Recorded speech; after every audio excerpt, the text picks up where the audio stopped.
Hi, I'm Juliet from Spoilt Rotten Beads, and today I'm going to show you how to make this gorgeous brick stitch lariat that I am wearing today.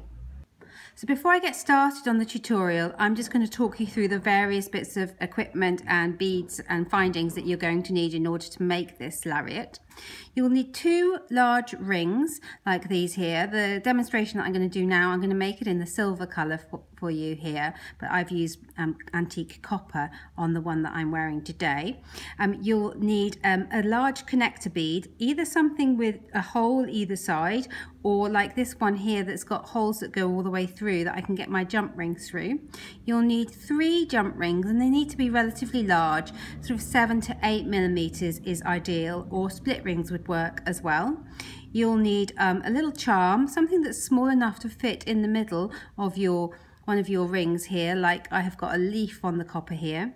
You'll need 70 centimeters of a nice fine chain, and then you'll need to choose your beads that you're going to brick stitch onto the rings. So you'll need a 4mm bead, and I'm going to use a 4mm pearl here.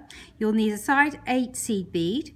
You'll need a size 11 seed bead, and you'll need a size 15 seed bead, and then you'll need some Fireline beading thread, and I'm going to be using the 6 pound in the smoke colour here today because that's not going to show up on my findings. The smoke colour is great for this kind of project. You'll need a couple of pairs of chain nose pliers for opening and closing your jump rings. You'll need a size 10 beading needle, and you'll need some thread cutters or a pair of scissors. So I threaded up my needle with around about 1 meter of Fireline thread, and what I'm going to do is, using the end that hasn't got the needle on it, I'm going to pop it through one of the rings here, and I'm going to tie a double knot there to hold that thread in place. So I'm just going to tie, these are just normal, what I call granny knots here. I'm just tying a couple of granny knots on there to keep that nice and secure. Okay, pull that nice and tight. There we go. And now I'm ready to start adding my beads. I'll worry about that tail of thread later on. So I'm going to start off with the 4mm beads. So I'm going to pick up 2 of the 4mm beads and bring them down to the ring there. And what we're going to do is they're going to need to sit on the edge of the ring. That's how you do brick stitch. And to start brick stitch off, you always use 2 beads. So I threaded on my 2 beads. I'm going to go through my ring with my thread. And then I'm going to go back up through my second 4mm bead here, like that. So I'm going back up through this second bead here, and as I pull it all tight, you'll see what will happen is those beads will sit on the edge of the ring like that. And now what I'm going to do is pick up another 4mm bead. So pick up another 4mm bead, take it down, go through the ring, and then back up through the bead. And I'll just, before I pull this tight, I'll just get my fingers out of the way so you can see which direction I'm going in. So I'm going back up through the bead that way and pull that nice and tight. And now what I'm going to do is I'm going to continue adding the 4mm beads all the way around this ring, making sure that I pull it nice and tight as I go until I get all the way around back to the beginning again. So I've gone all the way around my ring here. I've actually used 21 of these 4mm pearls. I'm coming out of the last pearl here with my thread, and what I'm going to do is go down back through that very first bead there, and that will just help that bead to sit correctly, and it joins the whole circle up. And I'll go back underneath my ring and up through that bead that I just came out of, which was this one here. And now I'm ready to add my next layer, which is going to be these lovely size 8 seed beads. So I am going to pick up 2 size 8 seed beads, and then I'm going to take my needle and I'm going to hook under this top thread here. So you've got the thread now that goes all the way around the top, and this is what you're going to use to attach your next layer of beads. So I've hooked underneath that top thread there, and then I'm going to go back up through my second size 8 seed bead here. There we go.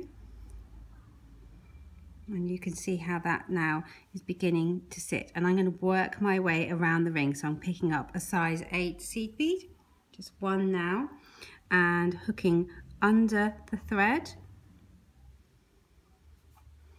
and then I'm going to go back up through that same size 8 seed bead there and pull it tight.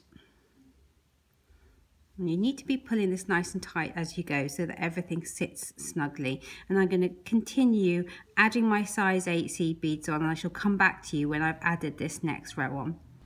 So I've got all the way around my circle now, and I've added 34 size 8 seed beads, and what I'm going to do is just join these, the last one and the first one together, just by going back down through the first size 8 seed bead there that I put on in that row.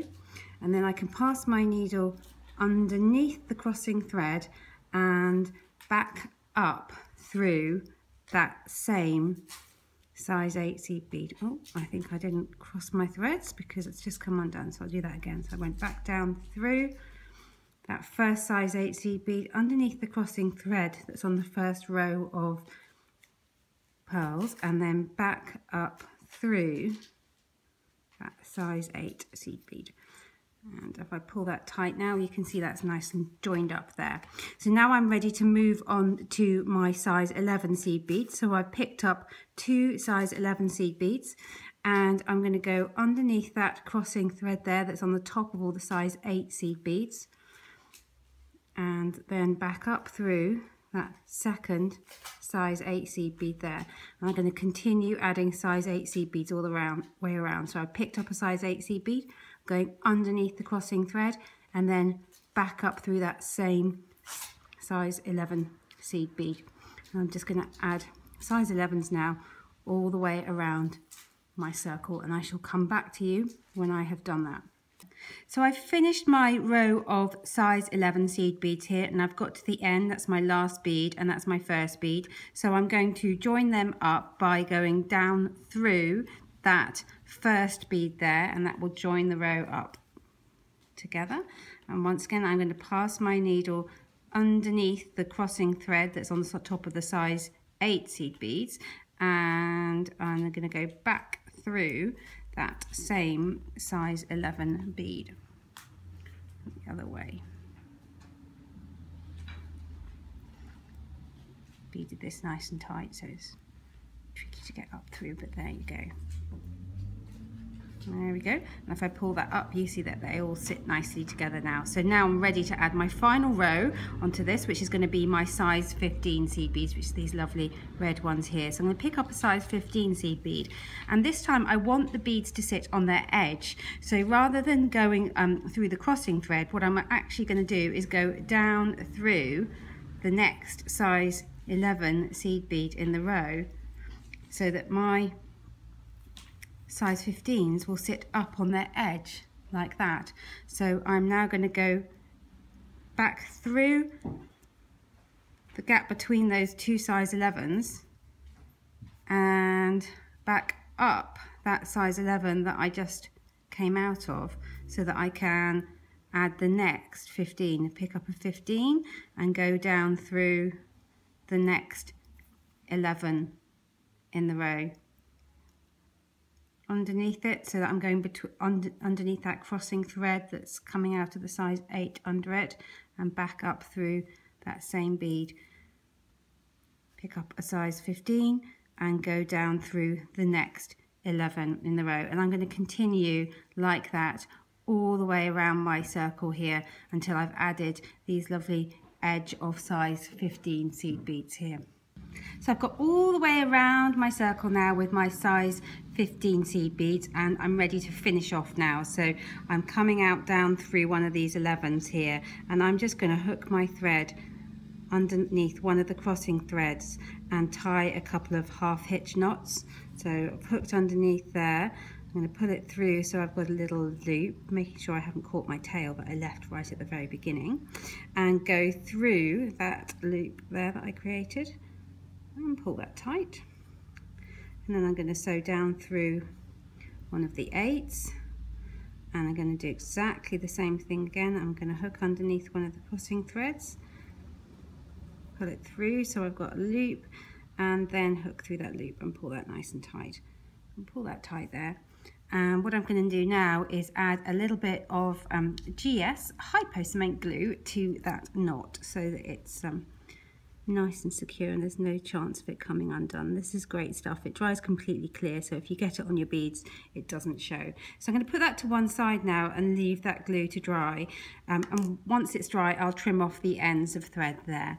So now I am ready to do the second loop of my lariat, and this is a lot simpler because this is just going to use the size 8s, size 11s and size 15s, and we're not going to go all the way around the circle. So I shall thread up my needle with a nice length of Fireline thread and I'll get started. So I'll come back to you when I've threaded my needle in just a moment. So I've threaded up my needle with about 1 meter of Fireline thread again. Once again, I'm going to start in the same way that we did in the beginning. I'm going to pop my thread, the end of the thread that hasn't got the needle on, through the loop and tie a couple of knots just to knot onto that ring there.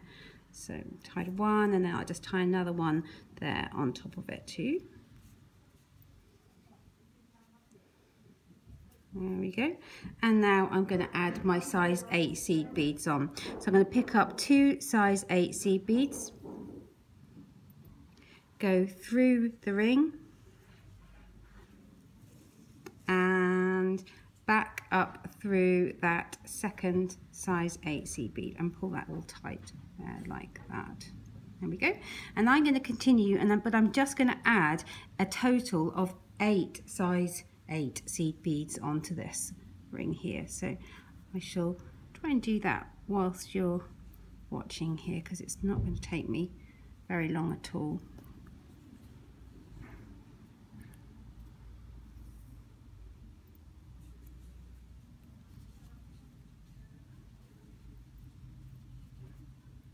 That's 4.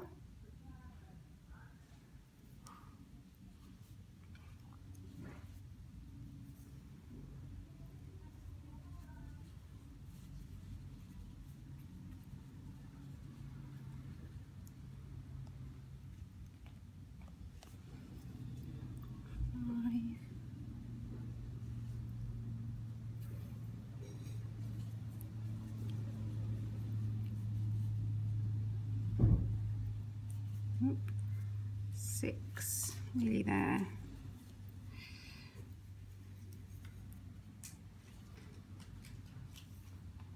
I'm wandering all over the bead mat here. Joe, who's trying to video me, is having to follow me all over the place.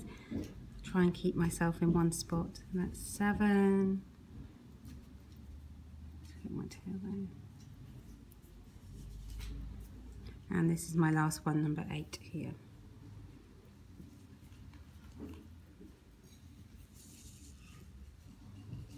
There we go. So I've now got 8 size 8 seed beads on my ring, and I'm ready to add my little picot edge here. So what I'm going to do is pick up 1 size 11, 1 size 15 and another size 11. So I've got 3 seed beads on my needle there. Take that down to the base there and go through the next size 8 seed bead and pull that tight.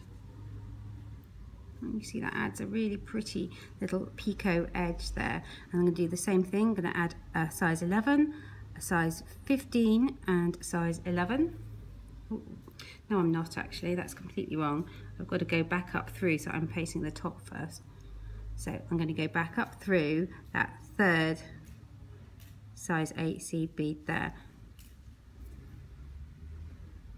And now I can pick up my size 11, size 15, size 11 and go down through this second size 8 seed bead there. And you see how they kind of just overlap with one another. And I can now go back up through this third size 8, Just continue all the way along these rings, just adding this little picot edge as I go.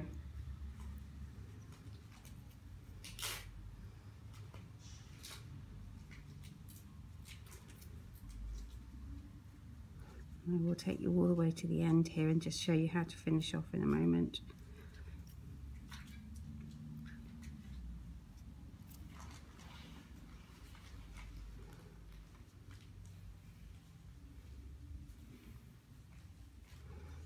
Going down through there and back up through this one that's second to last.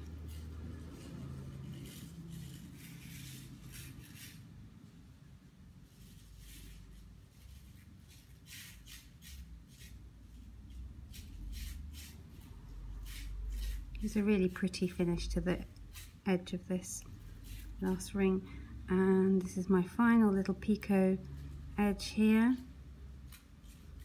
I'm going back down the very first size 8 seed bead that we added, and what I'm going to do is, because this first size 8 seed bead always ends up a little bit loose, I'm going to go through the ring and then back up through it again from the other side, and that will help to keep it in place there and keep it sitting on the edge like we want it to. There we go.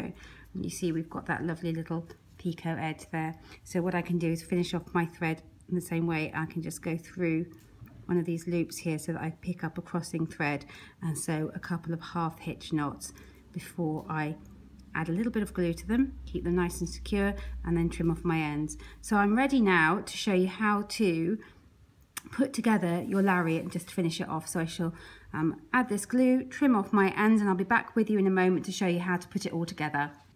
So I'm ready now to put my lariat together. So what I've got is 2 pairs of chain nose pliers. I have got my 3 jump rings. I've got my length of chain, my connector, and a little charm. So I'm going to first of all open up one of my jump rings using my chain nose pliers, just that nice twisting motion there. And I'm going to thread on my little charm, and then I'm going to slip this jump ring and the charm onto this first little element here, and I'm going to pop the chain on here as well.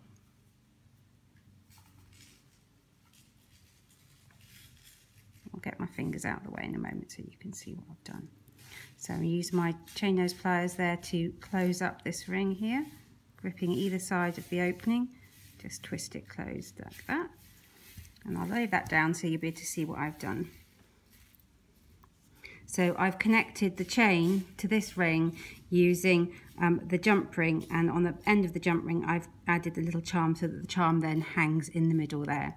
So what I'm going to do now is take these 2 jump rings and my connector bead, and I'm going to pop the first jump ring on the connector bead here. So I'm opening it out quite wide, and I'm going to slip through one of the holes on my connector bead there, and then I'm going to slip this jump ring through in between 2 of my size 11 seed beads in this larger element here, and I'm going to close this up as well, making sure that's nice and securely closed. There we go.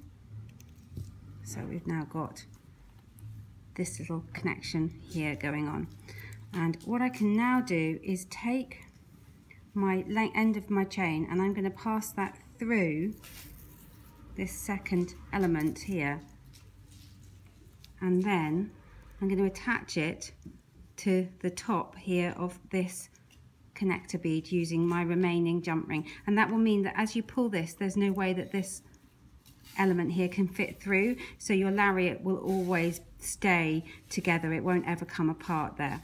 So I'm going to use my chain nose pliers to